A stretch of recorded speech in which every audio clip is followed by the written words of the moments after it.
KTRS Sports with Martin Kilcoyne. Presented by Offenburg Hyundai and Triad Bank.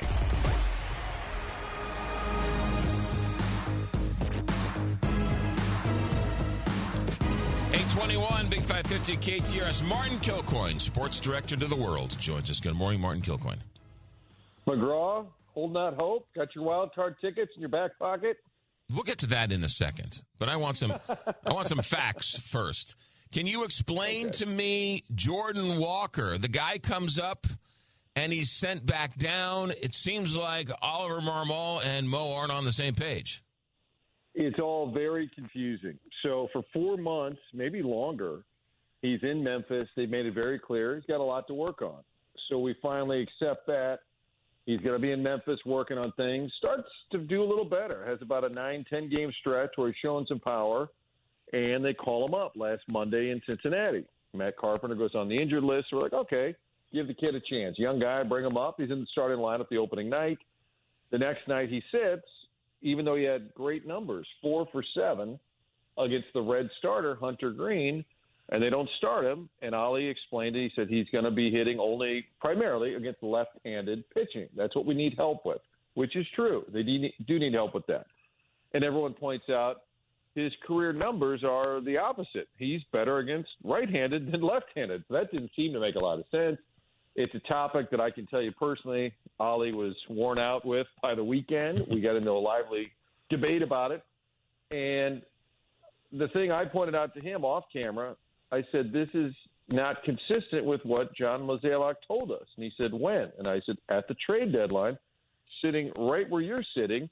He said, if Walker comes up here, he needs to play. So it made no sense from the get-go. They set him back down yesterday after a limited 1-week experience, just sort of strange. And Mozeliak repeated, I cringe, is what Mozeliak said. I cringe when I see a young player just sitting on the bench. So people could say there's no disconnect. I don't think there's any other way to read it. The front office has an idea about what you do with a young prize prospect. I get Marmol saying, hey, we're trying to win. I'm going to look at every matchup I can and figure out the best way to go out that night and win. But I do think on occasion they overthink it. He's a young guy. He's having a little bit of success in Memphis. He is a first-round pick. That is different than a guy who's a 4th or 5th-round pick, ultimately. I know you're just trying to win. So I don't quite get what their thinking is, and I am concerned that it's happening again. I'm sorry. Dylan Carlson leaves. He may not turn into an all-star player in Tampa, but he's having some early success. Rosarena, Adolis Garcia, these guys, even Tyler O'Neill's having a nice year. Nobody was crying when some of these players left, but why is it that they do better when they leave, and Walker's starting to look like he might be on that same path? I don't understand. I agree with you that the first-round draft pick is different than a 20th-round draft pick who you can sort of treat differently and bring him up and bring him down and bring him back and bring, I get that. But when you have such a Ferrari like a Jordan Walker, you need to treat him with a little, you don't want to mess it up mentally, right? This is mentally now back and forth. They called me up. They're jerking me around. Put him in the lineup. If he's not hitting lefties or righties, let him see what's going on. I'm with you. I get it. They're trying to win games.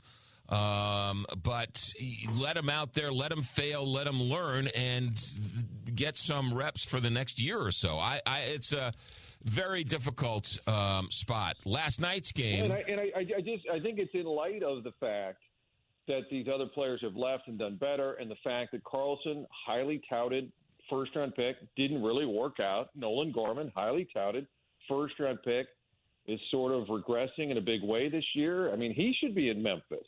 Guy's one of the league leaders in strikeouts. And if I'm Jordan Walker, seems like a pleasant young man, I think I'd be wondering, well, how come he didn't get sent down? I think it's a little inconsistent.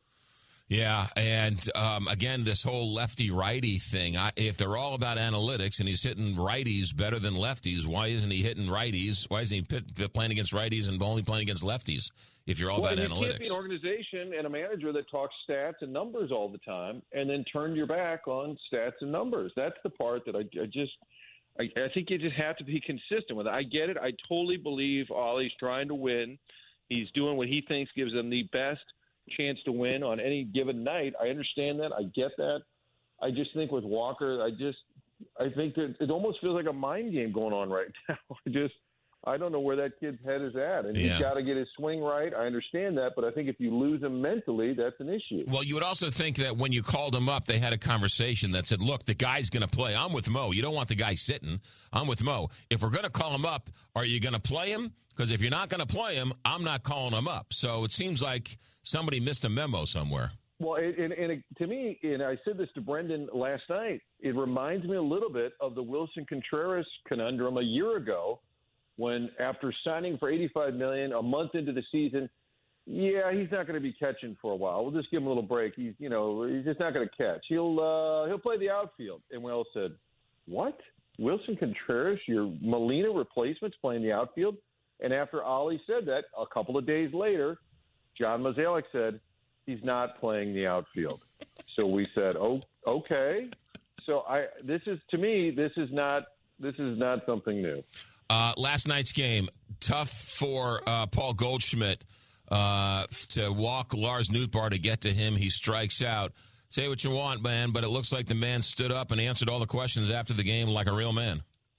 Yeah, no, he's a real pro. I think there's no doubt. And listen, I understand there's, guys making millions and people are like, too bad you're paid to hit. They're still human beings, and you can tell it's just eating him alive. He's a proud guy. 2 years ago, he's the MVP, and he said, listen, more times than not, I have not come through, kind of like tonight. Even when the poor guy hit a walk-off home run earlier this summer, his post-game comment was, yeah, most times I haven't come through, so I'm glad I did. I think he's really taken it hard, and I do feel for him because he's a true pro. He's a quiet guy, not vocal. We know that, but it had to be a little bit, I think, at the moment, a little surprising maybe. They walk Lars Nootbaar. They load the bases.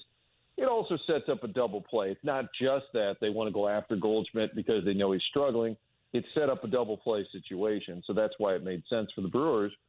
But you just think about it's just the optics. What you're walking Newt to get to Goldschmidt, a former MVP, he strikes out. Then Gorman comes up, and he strikes out. And you could even argue maybe a hit for Gorman there because he's almost become an automatic out. So you had two chances all night with runners in scoring position. They were the last two at-bats of the game, and both of those were strikeouts. So they're 3 games under 500. They're 11-18 since the All-Star break. And there's a lot of numbers. I just think being 12 games behind first place Milwaukee, to me, is the most stunning number. The Brewers lost their manager. They lost their ace, Corbin Burns. They traded him.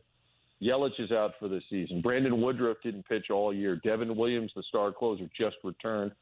Somehow they're 12 games better than you. I can't fathom that. So it looks like the Cardinal season is slipping through their fingers. There's no question about it. Here's my. Oh, McGraw said, hold on. August 21st, I got McGraw to say it. I got him to say it. It might be the fat lady, as we were talking to Ben yesterday. The fat lady's parking the car somewhere. Which is a great visual. Which they should call Dr. Joe. All right, so here's my current beef with these Cardinal haters. They keep referencing back in the good old days with Tony La Russa and back Tony La Russa wouldn't. I lived through the Tony La Russa years. He was despised. He was hated. He was maligned. What is this guy doing? So there's sort of a revisionist history with some of these people comparing this current crop of management to La Russa's era when everybody hated La Russa. Yeah, it's true. I wish we could go back and maybe it's phone calls, letters to the editor, if people know what those are, where we go back and find a volume of work that was criticizing La Russa. Even people like me. What are you doing, Tony? Why would you do that? There was a ton of critique. It felt like even from day one that people just didn't think he was their guy. He wasn't Whitey. He didn't go fishing. He drank wine instead of beer. He's from California. Like, there was just sort of this initial pushback that it took a long time for folks to sort of get over. And it really was after that summer in 2002 when Darryl Kyle died, Jack Bucket died, where I think Tony kind of got humanized to people at home. He was crying in the dugout with Joe Buck at Wrigley. And I think people saw him differently, and that team rallied and made it to the NLCS. So he eventually won the war, but you're right. There was a lot of early battles, and people complained. perspective is an interesting thing because in 2016, 2017, 2018, there was this stat. Even though the Cardinals missed the playoffs, they kept mentioning, well, we were in it till the final weekend. We didn't get eliminated till the second to last game of the season. We didn't get eliminated till the final game of the season. And at the time, I thought, well, that doesn't get you anything. And now I miss those days. There you go. Martin Kilcoyne, who is anything on the show we should pay attention to the next couple days? We're going to talk to Jason Mott tonight, the former Cardinal closer. Speaking of the good old days, winning World Series. But Jason's an interesting guy. He's been coaching high school, college baseball down in Memphis. He also comes back every year. He must really love cornhole because he has his big charity tournament every year, comes back. Remember, he was really big in striking out cancer. That became a whole movement throughout baseball. He continues to fundraise for that. So Jason Mott on the Kilcoyne Conversation coming your way tonight at 6 o'clock. Brought to you by Offenburg Hyundai, the original Hyundai dealer. They've been around since 1989. That's when McGraw started printing his Cardinal tickets for the playoffs way back when. They didn't make it that year. They came close. They were close that year. Nonetheless, in the market for a new vehicle or a pre-owned vehicle, stop by Offenburg Hyundai, O'Fallon, Illinois. Easy to get to from downtown St. Louis, right off Highway 64. Always available on the web at offenburghyundai.com. Martin, have a good day. All right, take care.